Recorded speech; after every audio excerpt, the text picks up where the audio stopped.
Hey, and welcome to The Short Stuff. I'm Josh, and there's Chuck, and Jerry's here too. And guess who's lurking around with chains of doom rattling from him? That's Dave. He's here in spirit is what I'm trying to say. And that makes this Short Stuff, the Achoo edition. Hold on, the edition. That's me, man. As you know, Jerry, know. I've been dealing with this for 2+ months. Mm-hmm. Allergies that never used to get me are getting me now. Mm-hmm. My doctor said sometimes that happens. Yeah, you grew into them. That's fantastic. Oh, it's great.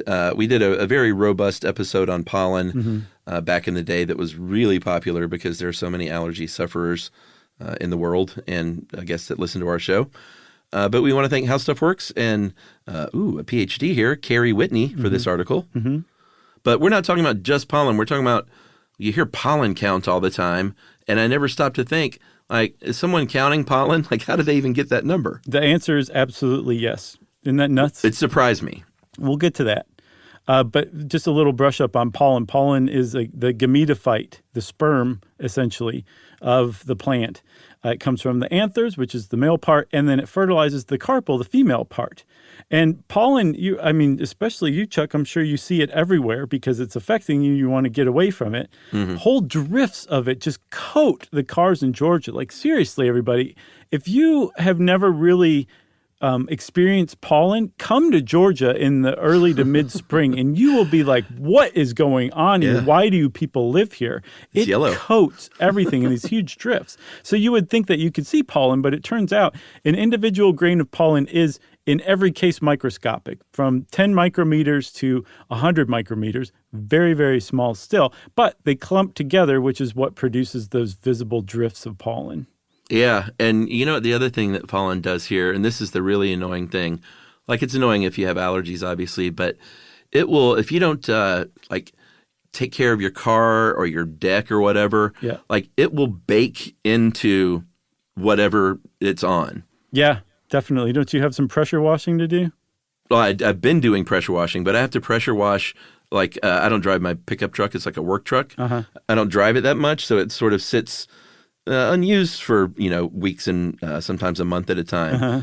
And this thing every single year just has baked on pollen that you can't wash off. You have to get a pressure washer on it. Plus that huge accumulation of pine straw that falls in between the hood and the windshield where the windshield wipers are.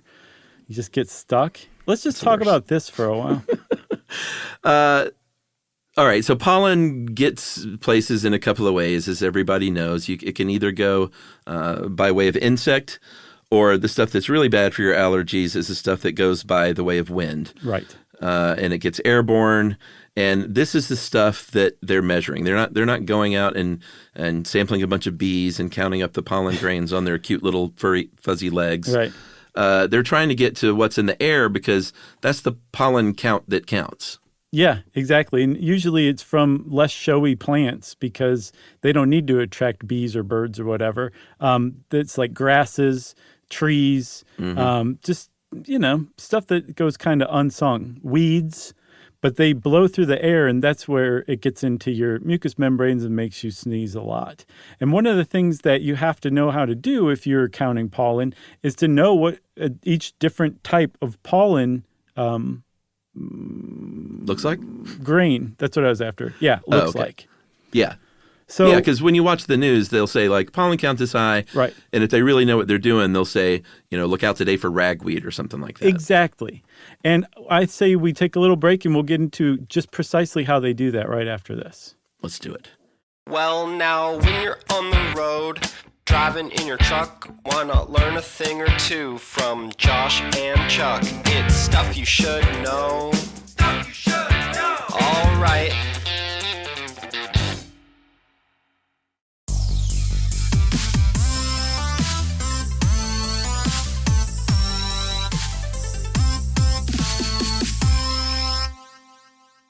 Okay, Chuck, so we were talking about people actually counting pollen and that pollen grains are microscopic, but that they all have kind of a different morphology, a different shape. And if you put all those things together, you get pollen count. That's right. Specifically, a pollen count is the number of pollen grains in a cubic meter of air over one day, over a 24-hour period. And I guess Carrie got in touch with someone when this article was written from Atlanta because one Katie Walls was interviewed, a meteorologist, and I believe she was certified from the Atlanta Allergy and Asthma. Well, I was going to say association. It seems like an association, but that's it. From Atlanta Allergy and Asthma to be able to do this. And as we'll see, there are other ways you can get accredited through the National Allergy Bureau or the American Academy of Allergy, Asthma, and Immunology to be like a certified, hey, they know what they're doing, pollen counter. So what Katie Walls, the meteorologist, explained is that in that cubic meter of air that they're sampling over a 24-hour period, they're actually like attracting pollen in a number of different ways. There's a couple of different instruments that you can use. And each one is called the volumetric air sampling instrument. So there's a known measure of air. Again, a cubic meter of air is typically what's sampled. And again, it's usually over 24 hours.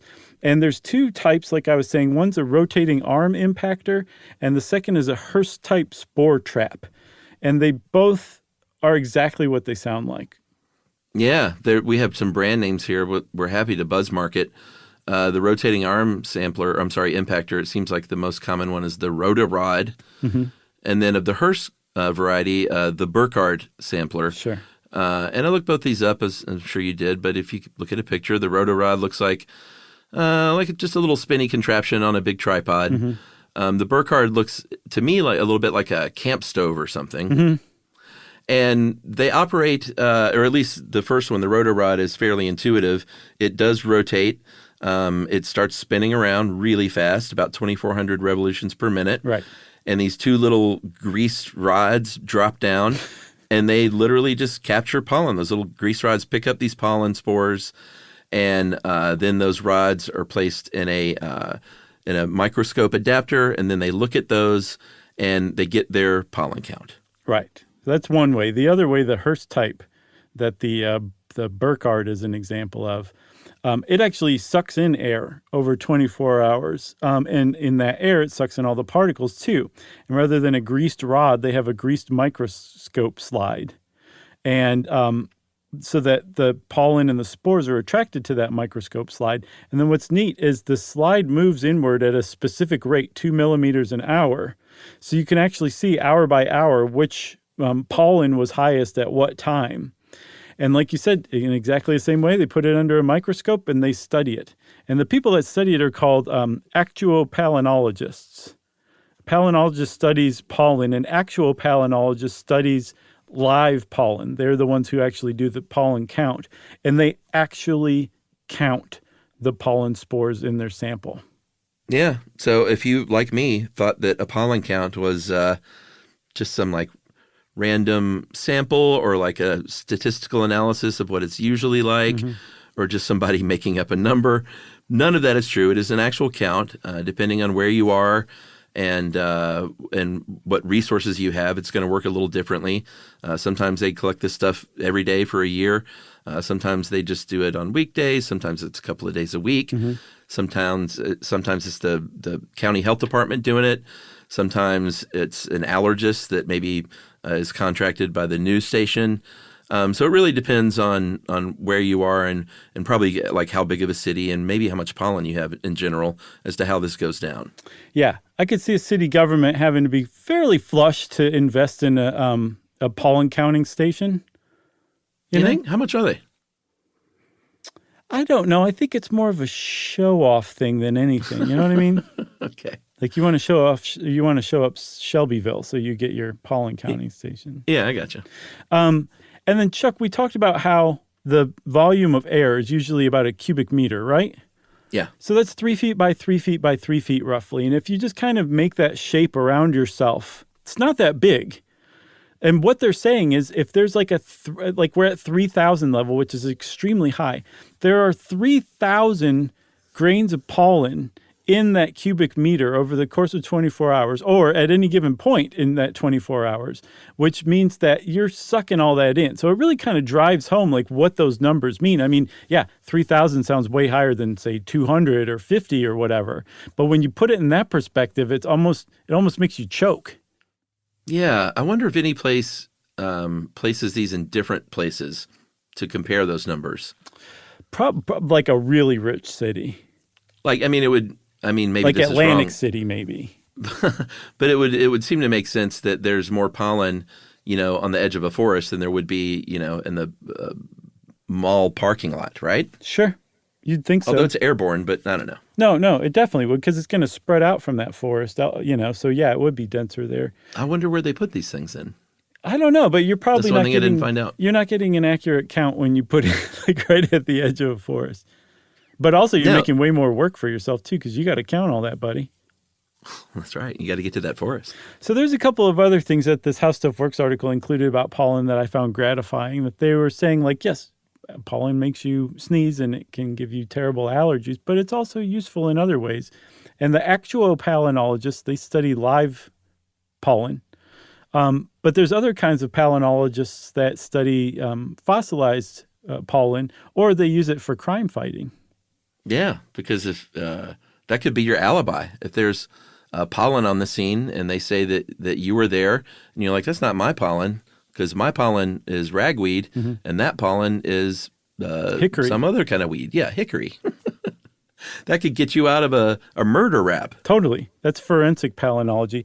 And then just regular palynologists are the ones that study fossil pollen.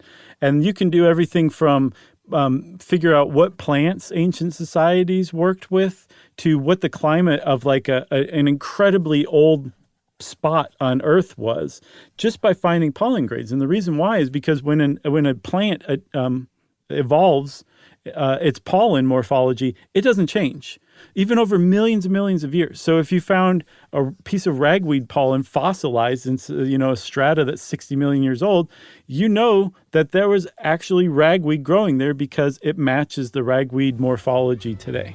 That's right. You got anything else? I've got nothing else, just snotty nose. Okay.